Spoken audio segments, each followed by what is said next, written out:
and thank you for joining us. This is Season 3, Episode 2 of The Sailing Show in partnership with the Magenta Project.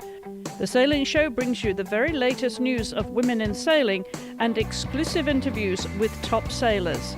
I'm Chris Stafford, and at Wisp Sports, we believe that all women in sport deserve equal coverage. The difference when you're down south is it's just relentless. It's just that continual speed, continual slamming or continual acceleration and then de-acceleration. So as much as it's exhilarating sailing, it also is very intense. But I think the bad and the good equal each other out in the end. That was Abby Ehler, who is sailing on Team Brunel in the Volvo Ocean Race. And Abby joins me now, back home in England for a little break off the Volvo Ocean Race. Abby, nice to hear from you again. How are you? Yeah, I'm good. Thank you, Chris. Thanks for having me. As you said, I've opted to take a leg off. I think having learnt from my experience with the previous race with Team SCA, I finished the race pretty wiped out physically. So yeah, I've taken the option to take a leg out, and so now means I get 4 weeks at home, and the crew will sail from Hong Kong to Auckland without me, and I'll rejoin them in Auckland. Was it the first time when you sailed from Melbourne to Hong Kong that you had sailed into Hong Kong? Yeah. First time sailing into Hong Kong. I'd literally only been to Hong Kong for a very short visit about 10 years ago to put a racing yacht together for an owner in Hong Kong. So limited experience of that area, and it was a fantastic kind of experience sailing up the river there and coming into such a vast city, having been at sea, virtually seeing nothing for weeks on end, to suddenly arrive in a very vibrant and light, intense city. It was a real contrast, but very nice experience. Yeah, it's an extraordinary place, isn't it? Whichever way you approach it, whether you approach by air or by sea. And it is very intense. I would imagine getting through the islands and navigating the waterways there, because it's such a shipping magnet right there, isn't it? Yeah, I think we were lucky we came in during daylight. So it was, and the route that we took in is, we're fairly governed by depth where we can and can't go. So yeah, it was fairly picturesque sailing through the islands into the Hong Kong's river, and then a very short trip up the river to the marina where it's actually the cruise dock where the race village is in Hong Kong, and where we were welcomed in. So it was a very nice experience, and great to do it sort of early hours in the morning in daylight and to see it all. Yeah, very special, I'm sure. Do you get a chance to take many pictures yourself on your phones when you're in this final approach once you pass the finish line? No, we're pretty techno, in the dark techno, because we don't have, we're not allowed to have phones on board. Some of us take iPods with us so that we can listen to music or watch some movies. But no, I guess in those final moments, it's pretty intense with sail manoeuvres and having to watch our way between buoys and ships and what have you.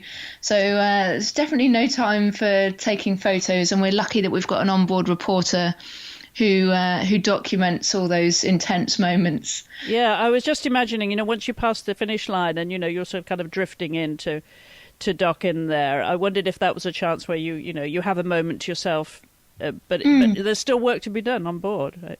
Yeah, exactly. No, I think it's you probably don't get that first moment to yourself until you've shut the door in your hotel room, because even on arrival, there's a lot of people there to welcome you. There's a lot of interviews to be done, and just to catch up with other teammates or your shore team.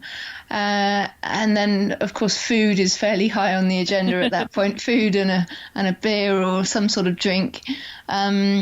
And then by the time you've kind of rounded up all your personal kit and you're shuffled off to your hotel, so it's closing the door in your hotel room, and that's your first moment of being on your own, where you can either phone home or enjoy the first shower or some hours of sleep in a dry, non-moving bed. Yes, I mean, that must be an enormous relief. And I want to talk about your experiences so far, because it's been a long way already, and you've had your frustrations, of course. You've had some successes with Team Brunel, and you've had some frustrations as well. So give us a snapshot of the biggest experiences, what you've taken away from the race so far, Abby. Yeah, I think, like you said, I mean, we've had our ups and downs, and really just haven't been as far up the results board as we'd like to be, and really not able to pinpoint one exact factor that's either causing our lack of results. So I think part of it comes down to being so late to the start line, and really just playing catch up with the hours on the water and training time as a team in comparison to the likes of Dongfeng and Matfrey, who have both clocked up a number of miles sailing as a team and prior to the race starting. So I think that's kind of really put us on the back foot, a lot of catch up to play. And so hasn't been helped with perhaps just a few crew changes along the way, where we've had to sort of reinvent ourselves as a team. We're struggling at certain angles of sail to get the boat to perform. It's just a number of things that seem to have notched up. But in terms of what I'm taking away from this race, it's an absolute pleasure to be able to sail with some of the guys like Bauer Becking, who have racked up a number of races and experience in this particular race, and to learn from them, it's just been fantastic. It's something that I haven't had the pleasure of doing before, or the opportunity to do before, sailing with people who are all more experienced than myself. So it's been great from that point of view, a great learning experience. And when Annie Lush was on the show here a few weeks ago, of course, the enforced leave for her off the boat with injury, we talked a little bit about the mixed gender now, and you mentioned the experience you're getting from these guys who have so much experience. It seems to me that the mixed gender rule now is working for everybody. Yeah, I mean, certainly for the girls that are part of these teams, I mean, the experience that they are gaining is second to none. It's certainly it's a bigger learning experience than what we could have done as an all-female team. And it's small things, but it all adds up to make a big difference. But I think it's what's going to happen in the future that's going to be the key question, and what will the next Volvo Ocean Race look like? What will these girls go on to do post this race? That's the critical part, and that's going to be the key for the Magenta Project and other organisations who are trying to advance women in the sport of sailing. It will be key, what happens in the future.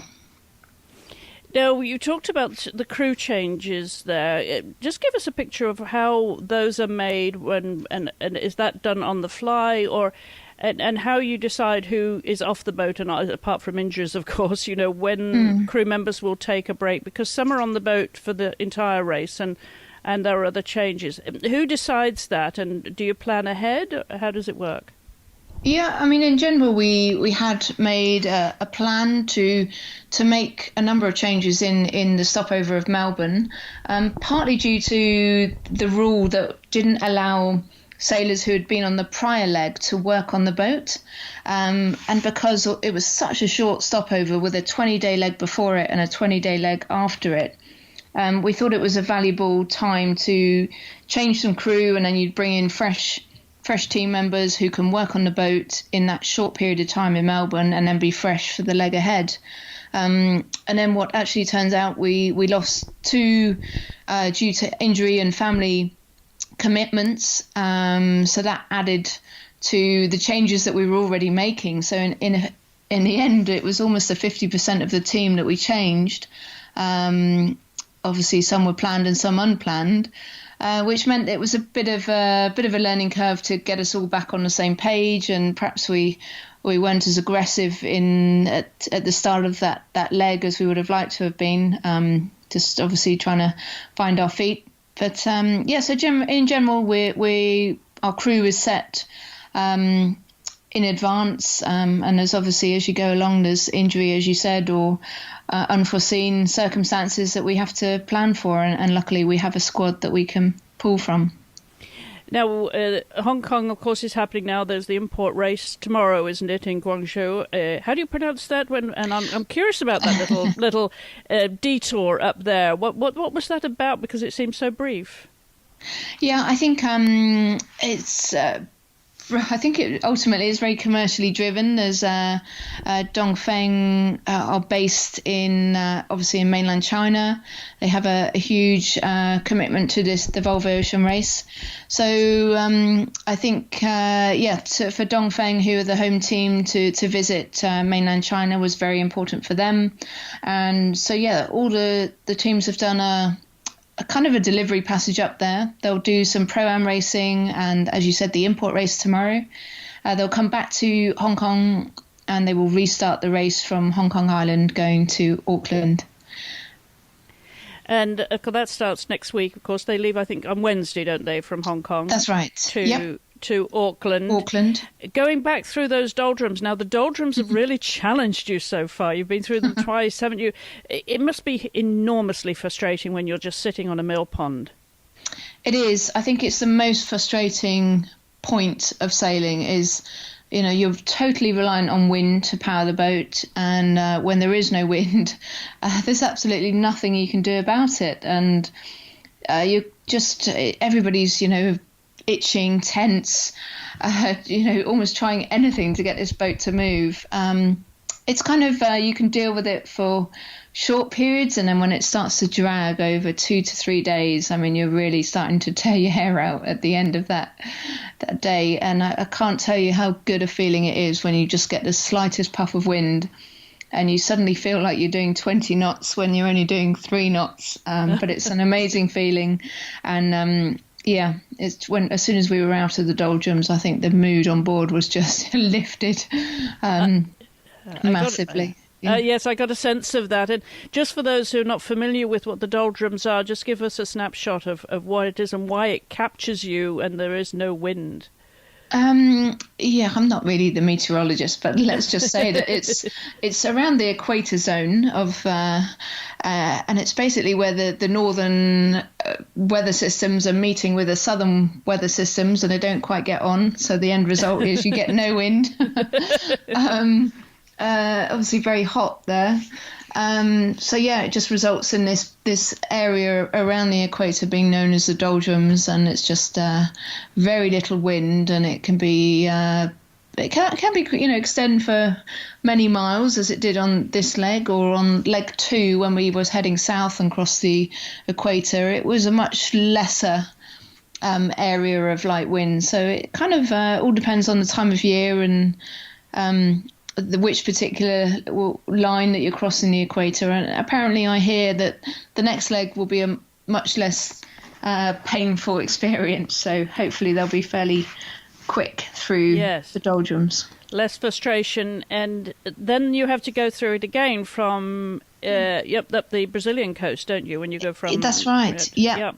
We'll go from Itajaí in Brazil up to Newport on the east coast of the States. So, we pass the equator again. But I think on that crossing, you can be quite close to the land and therefore pick up land or sea breezes. Right.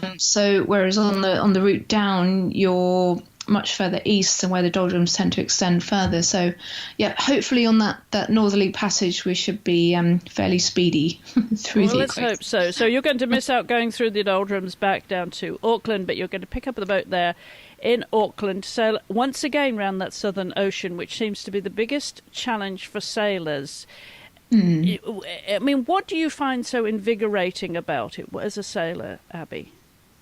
I think it's the extreme conditions. I mean, you don't you're sailing fast and you're sailing in a big seaway for days on end. And I mean, normally in sailing sort of, around coastal waters, you'd be lucky if you get a period of big swell and big wind for, maybe an hour, maybe a few hours on end. But the difference when you're down south is it's just relentless. It's just that continual speed, continual slamming or continual acceleration and then deacceleration.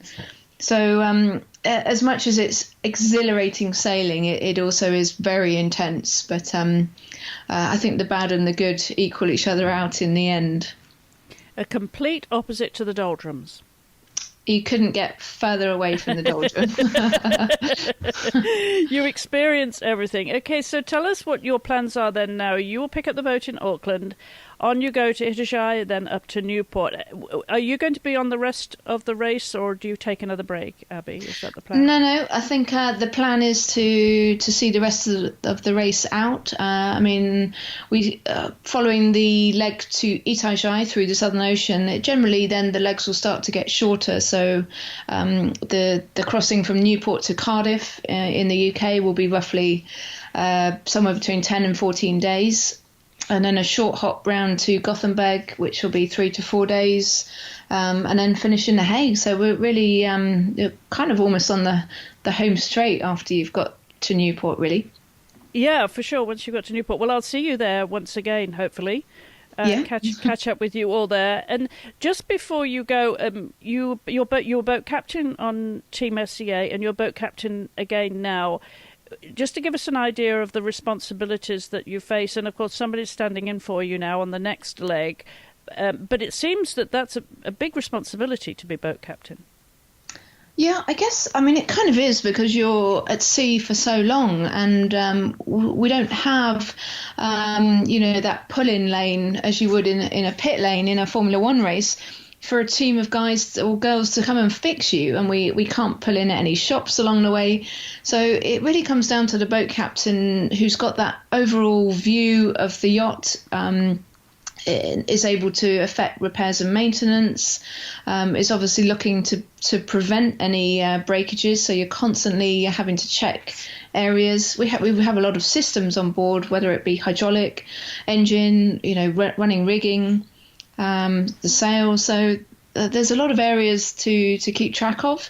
And then on top of that, we need to be able to fix stuff. So while we're at sea, we'll take spares with us to be able to repair stuff as we go. We obviously can't take everything, including the kitchen sink. So you have to manage the weight of the spares from a performance point of view. So it is, it's definitely a fairly intense sort of period leading up to the start of a leg, deciding on what you're going to take, even down to, your food, your fuel, how much gas you're going to take to be able to cook your meals. So there's definitely an eye for detail and a sort of a conscientious lookout for everything. Well, for anyone that's been following this, any young sailors that may be listening thinking, well, this is one heck of a challenge. It is the race of all races, and some of the things that you have to endure, the frustrations, the sleep deprivation and the food and all of those things. Out of it, of course, it makes you come back. You sailors seem to just want more of it. But if you had to sum it up, Abby, what would it be that you would tell young sailors why they should strive for this ultimate race if they want to be offshore sailors? I think it deep down. If this is the sort of racing that you're aspiring to do, then I think yourself that this is what you're aspiring to do, and everything along your work path will point in that direction. I can't really say what draws me back, and I've thought about it long and hard, but I think it's just the challenge, and whether that's the challenge personally or the challenge of the style of sailing.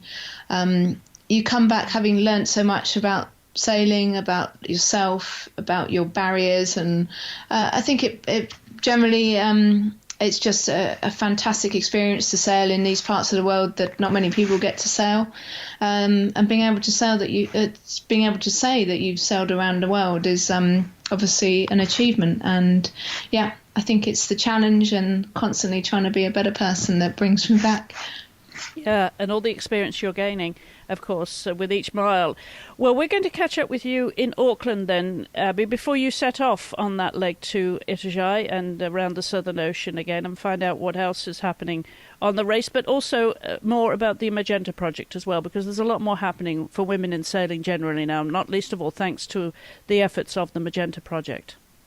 Indeed, yeah. Look forward to catching up with you in Auckland, and it'll also be International Women's Day while we're there. So we're hoping for a big day of events themed around the sailing industry as a whole, which the Magenta Project is hoping to host some events there. So we'll keep in touch and look forward to chatting to you again from Auckland.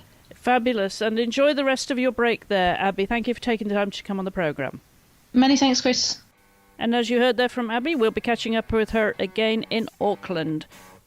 If you enjoyed this programme, there are a lot more conversations from the world of women's sports on our website at wispsports.com and on Wisp Sports Radio on any podcast player. Wisp Sports Radio is the largest podcast network for women's sports, with 30 shows, 20 hosts, and more than 760 episodes, reaching a global audience of 1.6 million. You can contact us here at info@wispsports.com if you have any comments, questions or suggestions. And of course, do join in the conversation by following us on social media at Wisp Sports. Thank you for listening.